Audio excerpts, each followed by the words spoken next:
दुनिया में सबसे बड़ा दुख क्या है? एक पिता के लिए सबसे भारी बोझ क्या होता है, जानते हैं आप? वह बोझ होता है अपने ही जवान बेटे की अर्थी को कंधा देना। लेकिन सोचिए, अगर काल खुद द्वार पर खड़ा हो और साक्षात महादेव बीच में आ जाएं, तो क्या होगा? क्या आप जानते हैं कि महादेव की एक ऐसी कथा भी है जो साक्षात काल यानी मौत को भी मात दे सकती है? एक ऐसा पिता जो अपने इकलौते बेटे की मृत्यु की खबर सुनने वाला था, लेकिन फिर एक ऐसा चमत्कार हुआ जिसने होनी को अनहोनी कर दिया। अगर आप भी अपने बच्चों की सलामती, उनकी सेहत और उनके सुनहरे भविष्य के लिए चिंतित रहते हैं, तो आज की यह कथा सिर्फ आपके लिए है। इसे अंत तक जरूर सुनिएगा, क्योंकि महादेव अपने भक्तों को कभी खाली हाथ नहीं भेजते।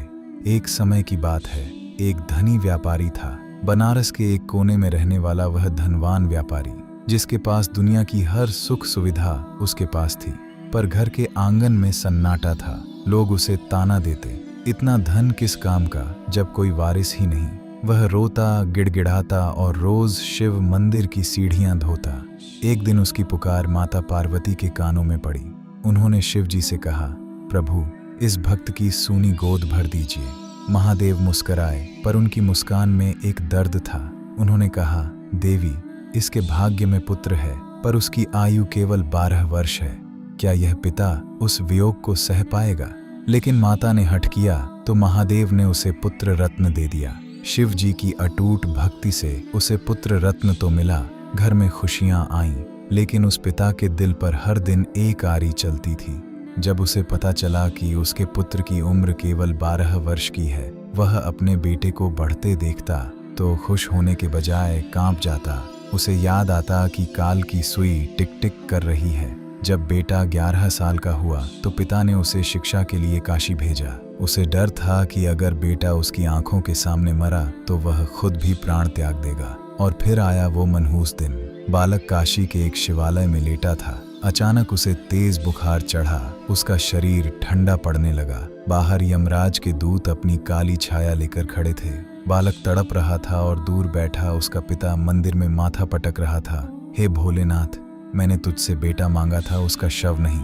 अगर आज मेरा बेटा चला गया तो दुनिया तेरी चौखट पर आना छोड़ देगी। बालक ने आखिरी सांस ली और उसकी आंखें बंद हो गईं। उसके मामा की चीखें गूंज उठीं। उसी पल वहां से माता पार्वती और महादेव गुजरे। माता पार्वती ने देखा और चीख पड़ी, प्रभु, यह तो वही बालक है। क्या आप एक माँ की गोद उजाड़ते हुए देखेंगे? क्या आपकी भक्ति का यही फल है? महादेव का तीसरा नेत्र हल्का सा खुला और जब उन्होंने यमराज की ओर देखा, काल के देवता भी कांप गए। महादेव ने कहा, मृत्यु सत्य है, पर भक्त की पुकार महासत्य है। उन्होंने उस बालक के निर्जीव शरीर पर अपना हाथ रखा और फिर एक चमत्कार हुआ।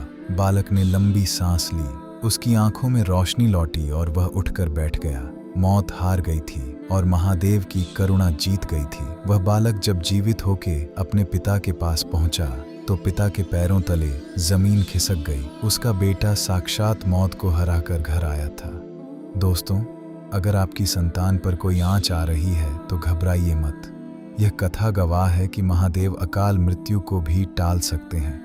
बस अपनी प्रार्थना में वो तड़प लाइए जो उस पिता में थी। विश्वास रखिए, जिनके सिर पर डमरू वाले का हाथ है, उनका काल भी कुछ नहीं बिगाड़ सकता। हर हर महादेव।